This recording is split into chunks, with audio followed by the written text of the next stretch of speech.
Chapter 5. Equal-mindedness. To be equally minded is to be peacefully minded, for a man cannot be said to have arrived at peace who allows his mind to be disturbed and thrown off the balance by occurrences.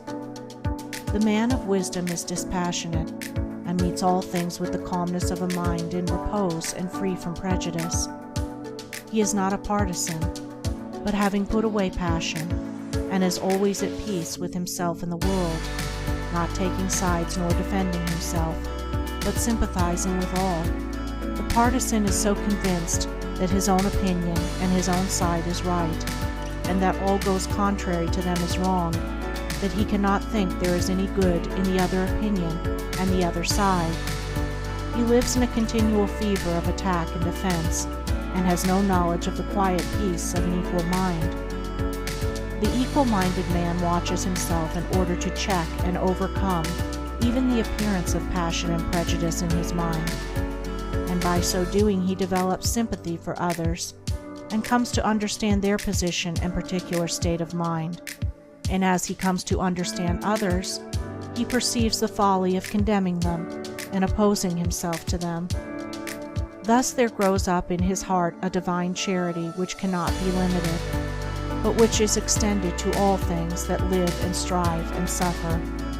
When a man is under the sway of passion and prejudice, he is spiritually blind, seeing nothing but good in his own side, and nothing but evil in another. He cannot see anything as it really is, not even his own side, and not understanding himself, he cannot understand the hearts of others, and thinks it is right that he should condemn them. Thus there grows up in his heart a dark hatred for those who refuse to see him and who condemn him in return. He becomes separated from his fellow man, and confines himself to a narrow torture chamber of his own making. Sweet and peaceful are the days of the equal-minded man, fruitful in good, and rich in manifold blessings.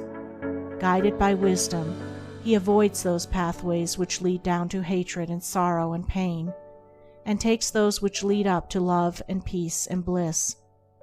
The occurrences of life do not trouble him, nor does he grieve over those things which are regarded by mankind as grievous, but which must befall all men in the ordinary course of nature. He is neither elated by success nor cast down by failure. He sees the events of his life arranged in their proper proportions, and can find no room for selfish wishes or vain regrets, for vain anticipations and childish disappointments. And how is this equal-mindedness, this blessed state of mind and life, acquired? Only by overcoming oneself, only by purifying one's own heart, for the purification of the heart leads to unbiased comprehension. Unbiased comprehension leads to equal-mindedness, and equal-mindedness leads to peace. The impure man is swept helplessly away on the waves of passion. The pure man guides himself into the harbor of rest. The fool says, "I have an opinion."